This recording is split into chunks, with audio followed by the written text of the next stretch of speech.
Welcome back, fellow sleuths. We meet again. As usual, it's Chris and Rob. And since we cannot get enough from in our day, we decided to break down the episode 6 trailer.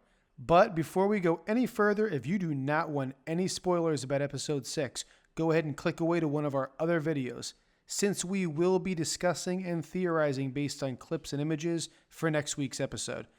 However, if you like to live dangerously, like our friend Dale the lifeguard, then go ahead and keep listening. Okay, Rob, so that trailer showed us a lot of information for next week. 3 specific things. We got Victor and his dad going into the tunnels. We got Fatima's ultrasound, and then Tabitha's intruder / freakout. But let's start off with Victor and his dad. What do you think's going on? Yeah, I think, Chris, the thing we're going to see from Henry being in town is finally giving Victor the courage to have this breakthrough that everyone's looking for him to have. We know that Victor's got a lot of information, but a lot of it seems to be stuck behind this wall he's built, where he just blocked out a lot of the things from his childhood. And having Henry there can make him feel comfortable and safe to do something like go into the dark and scary caves looking for the creepiest ventriloquist dummy they could find down with the monsters. It's a good point because when he talks to Sarah, he goes on to say that he didn't draw anything before, and now this is going to force him to remember that. So I think what you're bringing up where Henry knocks that wall down makes a lot of sense. And you brought up the ventriloquist dummy. So Jasper is down there, and you guys will see these promo photos from MGM. It's a pretty extensive setup, and it's a very creepy setup with the tea set, and Jasper kind of set up as like a playmate or someone for someone to talk to. And I get the vibe that this might be where Eloise has been staying if she did not go through the tree. And after Dale's situation from episode 5, she may not have, because she might not have been the chosen one like Tabitha or Miranda. Do you think that Eloise has been down there the whole time? And what does that mean for her character some 30, 40 years later? Yeah, I think the only real options are Christopher or Eloise, but I'm definitely in the same camp that you are, that it's Eloise. And this brings a really big parallel to another show that the creators of this show made, and a lot of people are going to hate this. Some of these people are going to hate what you're about to say. Yeah. I mean, don't get me wrong. I loved the show I'm about to drop the name of here, but the creators made Lost. And if you've seen Lost, there is so much symbolism and parts towards the end of the show, spoiler warning for a show that's been out for 20 years now. But at the end of the show, there's a light and a dark. There's Jacob and his brother, and are they setting up Victor and Eloise? Assuming Eloise is there, we're taking that with a lot of liberty here, but we truly believe that this is where that's headed. They're setting them up very similarly to that light and dark dichotomy that they had in Lost. Yeah, we were talking about this a little bit before we started recording, that maybe the boy in white is with Victor and that's his guide, and maybe she's been using Jasper down there as her guide. So they've grown up with 2 different versions of right and wrong and 2 different versions of the town, and they both have 2 different versions of what they think needs to be accomplished. And that could lead to why some people, including us, speculate that maybe Eloise is the one running around in the settlement out there, because she may not be stopped by the talismans or anything else, and they could be using her because she's been living with the evil underground, which again is another parallel with the monsters to a bit. Yeah. Right. It's like a parallel. Victor has been above ground. Eloise has been below ground. And the only reason we kind of think Eloise, it popped up more than Christopher for me, is this odd tea set. But it could also be Christopher and Eloise. It could be some people are just down there and they represent a different side of the story than what we've seen up on the top of the town. And another part of this show that's further playing into the dichotomy of the good and evil is what's going on with Fatima in this pregnancy. At this point, we don't know whether this child, this unborn being that she's got working right now, is going to be good or evil. But from what we've seen from this next episode, we're going to have a pretty good chance to get a little more information around what's going on. Right, because in the trailer, we see that Christy and Marielle using an ultrasound machine, which in itself is a little odd. I'm not sure if all ambulances are outfit with ultrasound machines. Maybe they are. But it does lead to the idea that the ambulance itself was brought back on purpose, so this was possible. Maybe the accident that happened wasn't an accident, and they needed to get Henry, Tabitha, and the ambulance back to town, opposed to just having them get kidnapped in Henry's car, which is how everyone else gets to town. So it's not as if it couldn't have just, teleported them or dropped a tree in the road. Or they were going to the portal tree anyway. So it seems like maybe the ambulance was part of the deal that they wanted to bring back into town, and maybe that was for this reason. Yeah, I think that could lend further credence, Chris, to the idea of the boy in white saying it has to be this way.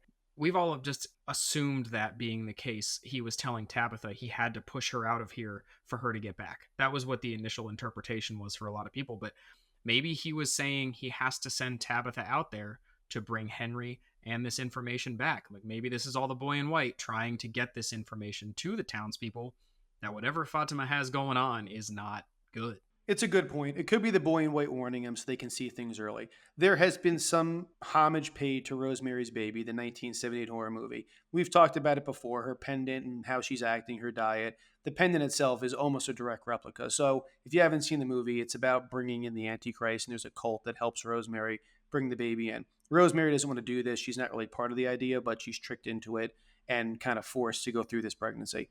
That could be what we're seeing here, and it could be an antichristal figure. Her pregnancy does kind of have an immaculate conception idea where she couldn't get pregnant and then miraculously does. And it could be the evil wanting to get out, and he has to have some sort of vessel to do that.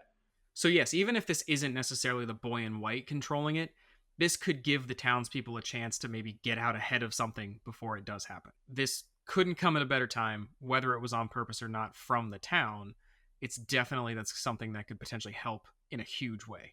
I will say this, the next episode with the ultrasound machine will give us definitive proof if she is or is not pregnant, which I know has been a little bit of a debate online amongst the fans. So we'll see once and for all if she is pregnant and this whole Rosemary's Baby storyline is going to move forward, or if it really was just the evil torturing her and she might be turning into something else like some people suspect. And speaking of potentially torturing people, the other big moment we see in this trailer is Tabitha getting rocked and falling down the staircase, basically based on her reaction. Chris, what do you think might be happening here? Well, the way she freaks out in the stairs gives her the same vibe we got when the kids in white showed up. It's that same motion she does with her hands, and she seems overwhelmed, like she has more than one assailant around her. With that said, it could be something totally different. And you had brought up that it may or may not be her seeing visions of Ethan or Julie or someone else being hurt, or maybe she gets a glimpse of Thomas and it's not just Jim hearing Thomas on the phone. It might not be real Thomas, but she'll get a vision of something that's distressing.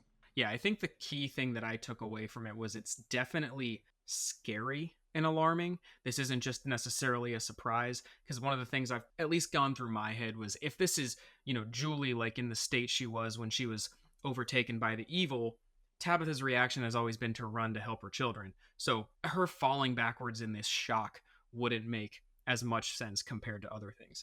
Definitely leaning into the scary side, maybe an Ankui child, maybe even an Ankui child that's hurt or injured. That would be very shocking, or some kind of vision there. So I think that's what we're looking at, is it's not someone she's necessarily trying to help or could help. It's just strictly shocking, similar to, Jade seeing the man crushed by the boulder kind of vision. I agree. And what I did find a little bit interesting about this particular possible vision is that Ethan doesn't hear anyone upstairs, but Tabitha does. And when she goes up there, we don't see anyone, but the door behind her does move. Now, usually when they have these visions, the surrounding environment isn't affected. It's just them that's affected. But in this instance, we see the door behind her kind of creak open on its own, or at least we think is on its own. So is there something in the house that's actually there that we just think is a vision? Or is this more than a vision where they made the house knock down or the storm came and it has a little more impact on the environment around it? And then the last big piece we got from this trailer is Jade getting another visit from Tom for the first time in a while, who Chris and I both love Tom, so that's a nice little welcome surprise for us. But he's telling Jade that he has to get sober to figure this out and to find a way out. We're a little skeptical of that just because of the references we've gotten so far in the show about when Miranda did her tripping, that's how she got closer to the town.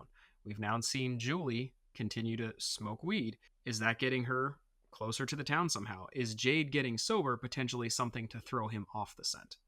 It's an interesting point. I also saw another photo where Julie seems to be showing Randall the weed purse. So most likely they're going to have their own little smoke session to help calm their nerves, since they're both in that situation. And they're both obviously starting to kind of spiral down. Randall and Julie are having a tough time here. But Marielle, at this point, because she's been so distracted, doesn't seem to be having as hard of a time. Conversely, we know Marielle was dealing with her sobriety a bit, so Maybe there's even the alternate point here where having her mind not being clouded could potentially protect her from the evil trying to make its way into their brains again. Could that leave them more susceptible to the influence by doing it?